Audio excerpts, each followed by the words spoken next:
ভালোবাসার নাম বেদনা, এই কথাটা যতটা ছোট মনে হয় কিন্তু এর বিশালতা কিন্তু অনেক বড়।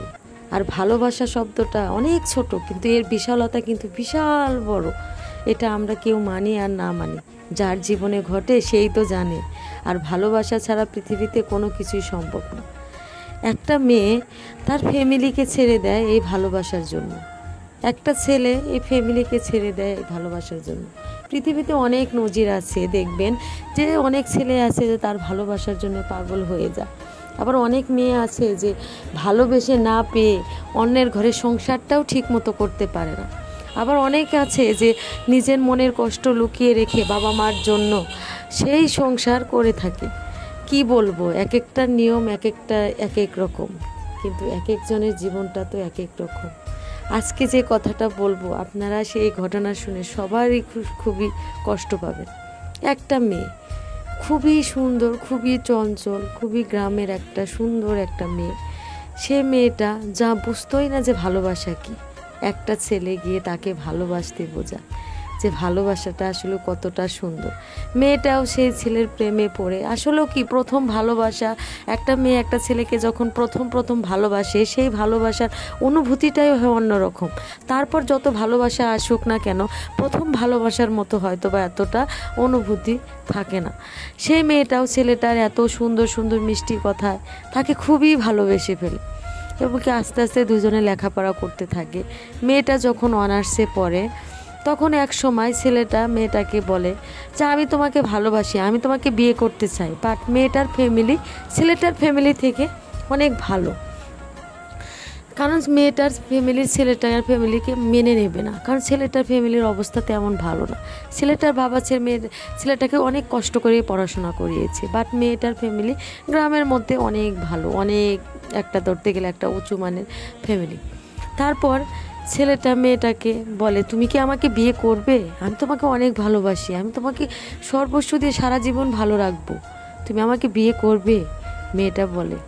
মেয়েটা তো তাকে খুবই ভালোবাসে। মেয়েটা বলে হ্যাঁ আমি তোমাকে বিয়ে করব, তুমি আমার বাড়িতে প্রস্তাব করো। তোমার বাড়িতে প্রস্তাব দিলে তো বিয়ে দিবে না, তুমি কি আমাকে পালিয়ে বিয়ে করবে? তুমি আমাকে এটুকু ভালোবাসো না? এই কথাটা সব ছেলেরাই মেয়েদেরকে বলে থাকে, ইমোশনাল যেটাকে বলে। মেয়েটা এই ইমোশনাল আঘাত লেগে যায়। মেয়েটা বলে আমি তোমাকে বিয়ে করবো, আমি তোমাকে ছাড়া অন্য কাউকে বিয়ে করতে পারবো না। আচ্ছা, তারপরে এইভাবে চলে। তখনও ওরা ডিসিশন নেয় না যে বিয়ে করবে। হঠাৎ করে মেয়েটার বাবা মেয়েটার জন্য বিয়ে ঠিক করে। সেরকম ভালো একটা ফ্যামিলি, ছেলে অনেক ভালো জব করে, বিয়ে ঠিকঠাক, মেয়েটার বিয়ে হয়ে যাবে। এমন সময় ছেলেটাকে মেয়েটা ফোন দেয়, আমার যে বিয়ে ঠিক হয়ে গেছে, আমি এখন কি করব? ছেলেটা বলে তুমি বাড়ি থেকে বের হয়ে আসো, আমি তোমাকে বিয়ে করব। মেয়েটা সেই কথা মতোই, ছেলেটার কথা মতোই রাতের অন্ধকারে একটা ব্যাগ হাতে করে নিয়ে বাবা মার এত বছরের ভালোবাসা ফেলে সেই ছেলেটার কাছে চলে যায়, তাকে কাছে পাওয়ার জন্য, তাকে সারা জীবনের পাওয়ার জন্য, কারণ তাকে তো সে সেই ছোটো থেকে ভালোবাসে। চলে যায়। এদিকে বাবা মার কি হলো সে একবারও খোঁজ নিল না, কারণ একটা গ্রামে থেকে একটা মেয়ে চলে যাওয়া, মেয়েটার বিয়ে ঠিক হওয়ার পর যদি মেয়েটা চলে যায় সেই অবস্থায় যে বাবা মাকে যে কতটা কিছু ফেস করতে হয় সেই বাবা মাই জানে, আর কেউ জানে না যে কতটা কিছু। তারপরও বাবা মা অনেক কিছু গ্লানি সহ্য করে মেনে নেয় যে আমার মেয়ে যেখানে ভালো থাকবে থাক, সমস্যা নেই। কিন্তু ছেলেটা যদি বিয়ের প্রস্তাবটা দিত আমার বিশ্বাস সে মেয়ে অবশ্যই মেনে নিত, কারণ মা বাবাগুলো অন্যরকম ভালো ছিল, কিন্তু ছেলেটা দেয়নি। যাই হোক, ছেলেটা বিয়ে করার পর মেয়েটা নিয়ে যায়। মেয়েটা বলে যে আমি জব করব, তুমি লেখাপড়া কমপ্লিট করো। তারপর দুজনে সেই কথা, মেয়েটা একটা টিউশনি শুরু করে দেয়। ছেলেটাও মাঝে মাঝে পড়াশোনার ফাঁকে টিউশনি পড়াতো, মেয়েটাও পড়াশোনা করতো, কিন্তু ছেলেটাকে সে বেশি প্রাধান্য দেয় যে তুমি আগে তোমার গ্র্যাজুয়েশন কমপ্লিট করে তুমি ভালো একটা জব নাও। সেই মতে মেয়েটা অনেক কষ্ট করে সারা দিন রাত 24 ঘন্টা পরিশ্রম করে ছেলেটাকে মানুষ করে, মানে গ্র্যাজুয়েশন কমপ্লিট করার পর ছেলেটা অনেক বড় একটা জব পায়। কারণ ছেলেটার মানে খুবই মেধাবী ছিল, মানে অল্প চেষ্টাতে ছেলেটার একটা ভালো জব হয়ে যায়। জব হয়ে যাওয়ার পর ছেলেটার অনেক কিছু পরিবর্তন মেয়েটা লক্ষ্য করতে পারে, যে ছেলেটা আগের মতো মেয়েটাকে ভালোবাসে না, আগের মতো কেয়ার করে না, কেমন কেমন যেন দুচ্ছায় একটা ব্যাপার, বাসায় দেরি করে আসে। মেয়েটা এগুলো খেয়াল করে ভাবে যে হয়তো বা অফিসের চাপ, সেই জন্য হয়তো বা এরকম করে।